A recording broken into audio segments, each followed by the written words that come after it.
Hello, welcome to my channel. இன்றைக்கி நம்ம நாட்டுக்கோழியில் ஒரு ருசியான தண்ணி குழம்பு எப்படி பண்ணுறதுன்னு பார்க்க போகிறோம். ஃபஸ்ட்டு நம்ம மசாலா அரைக்கிறதுக்கு நம்ம ரெடி பண்ணணும். அதுக்கு இஞ்சி பூண்டு சின்ன வெங்காயம் எடுத்துக்கிறோம். இதுக்கு சின்ன வெங்காயம் தான் போடணும், அதுதான் டேஸ்ட்டாக இருக்கும். நான் ஒரே ஒரு பல்லாரி வெங்காயம் எடுத்திருக்கேன். பல்லாரி வெங்காயம்னா பெரிய வெங்காயம் எடுத்திருக்கேன். அது கூட கொஞ்சம் வதக்கி விட்டுட்டு கண்ணாடி பதம் வந்ததுக்கப்புறம் சீரகம் சோம்பு போட்டுக்கணும். 4 வரமிளகா, இது காரத்துக்கு தகுந்த மாதிரி நீங்கள் போட்டுக்கோங்க. வரமிளகாவில் தான் ஆக்சுவலி காரமே வரும். பெப்பர் கொஞ்சமாக அந்த ஃப்ளேவருக்காக போட்டிருக்கேன், அவ்வளோதான். எனக்கு வரமிளகா கம்மியாக போட்டிருக்கேன். பின்னாடி மறுபடியும் சில்லி பவுடர் போடுவேன், அதனால் நீங்கள் பார்த்து அட்ஜஸ்ட் பண்ணி போட்டுக்கோங்க. இது கூட கருவேப்பிலை போட்டுக்கிறோம்.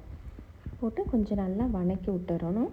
இது கூட பட்டை கிராம்பு மட்டும் போடுறோம், ஏலக்காய் போட மாட்டோம்.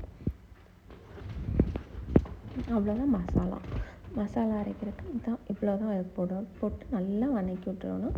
இது பாதி வதக்குனிங்கன்னா ரொம்ப ஸ்வீட்டாக இருக்கும். அரைச்சி நம்ம மறுபடியும் இது போடும்போது நல்லா வதக்கிடணும். கொஞ்சம் கருப்பாக அங்கங்கே கருகி வர மாதிரி கொஞ்சம் நல்லாவே வதக்கிடணும். வதக்கினதுக்கப்புறம் ஆற வச்சுட்டு மிக்சியில் போட போகிறோம். நல்லா வெந்துருச்சு. இது கூட தனியாத்தூள் ஒரு 2.5 ஸ்பூன், நம்மளுக்கு எவ்வளோ குழம்பு எவ்வளோ வேணுமோ அதுக்கு தகுந்த மாதிரி அட்ஜஸ்ட் பண்ணி போட்டுக்கிறோம். ரொம்ப அதிகமாக போட்டிங்கன்னா அந்த ஃப்ளேவர் அதிகமாக இருக்கிற மாதிரி இருக்கும். நான் ஒரு 3 ஸ்பூன் பக்கம் போட்டிருக்கேன். போட்டுட்டு நல்லா வதக்கி விட்டுறணும். வதக்கி விட்டுட்டு நம்ம ஆஃப் பண்ணிடுறோம். போட்டோன்னே நம்ம ஆஃப் பண்ணிடணும். போட்டோன்னே நான் கொஞ்சம் மிக்ஸ் பண்ணி விட்டு ஆஃப் பண்ணிவிட்டு நல்லா ஆற வச்சுட்டு தான் நம்ம மிக்சியில் போட போகிறோம். நம்ம அரைச்சி நல்ல பேஸ்ட்டாக அரைச்சி எடுத்துக்கிறோம். அதுக்கப்புறம் ஒரு குக்கரில் நம்ம தேங்காய் எண்ணெய் விட்டுக்கிறோம். தேங்காய் எண்ணெய் நல்லா காஞ்சதுக்கப்புறம் நம்ம சிக்கன் போட போகிறோம். சிக்கன் போட்டு நல்லா கொஞ்சம் ஒரு 2 மினிட்ஸ் அடுப்பில் அந்த எண்ணெயில் வேகிற அளவுக்கு வச்சுட்டு அப்புறம் தான் நம்ம மசாலா போடணும். இது கூட ஒரு 1/2 டீஸ்பூன் மஞ்சத்தூள் போட்டுக்கிறோம். மஞ்சத்தூள் போட்டு பேஸ்ட்டை ஊற்றுறோம். மிக்சியில் அரைச்ச பேஸ்ட்டை நம்ம ஊற்றுறோம். ஊற்றிட்டு எவ்வளோ தண்ணி வேணுமோ அவ்வளோ தண்ணி வச்சுக்கிறோம். நான் இப்போ செஞ்சது ஒரு 5 மெம்பர்ஸ் சாப்பிட்லாம், அந்த அளவுக்கு செஞ்சுருக்கேன். நீங்கள் எவ்வளோ தண்ணி வேணுமோ அவ்வளோ ரொம்ப தண்ணியாட்ட வேணும் குழம்புனா இன்னும் கொஞ்சம் தண்ணியே ஊற்றிக்கலாம். ஊற்றிட்டு உப்பு போட்டு இதை விசில் விட போகிறோம். நாட்டுக்கோழிங்கிறனால நம்ம ஒரு 5 to 6 விசில் விட்டுக்கலாம்.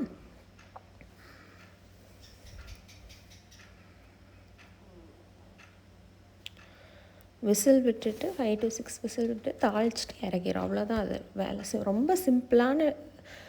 ரொம்ப சிம்பிளான டிஷ்ஷு.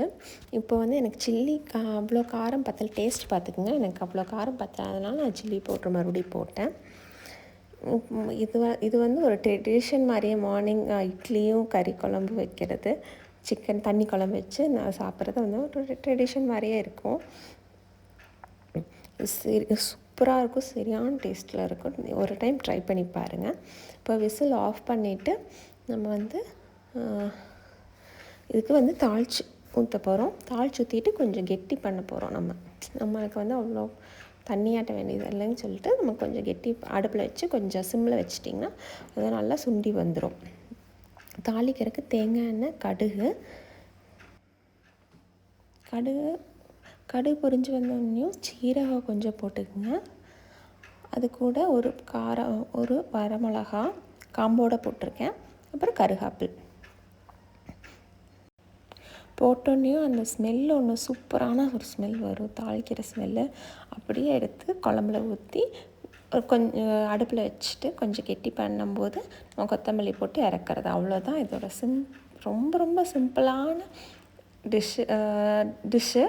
ஆனால் அவ்வளோ டேஸ்ட்டாக இருக்கும். ட்ரை பண்ணி பார்த்துட்டு எப்படி இருக்குதுன்னு சொல்லுங்கள். தேங்க்யூ ஃபார் வாட்சிங்.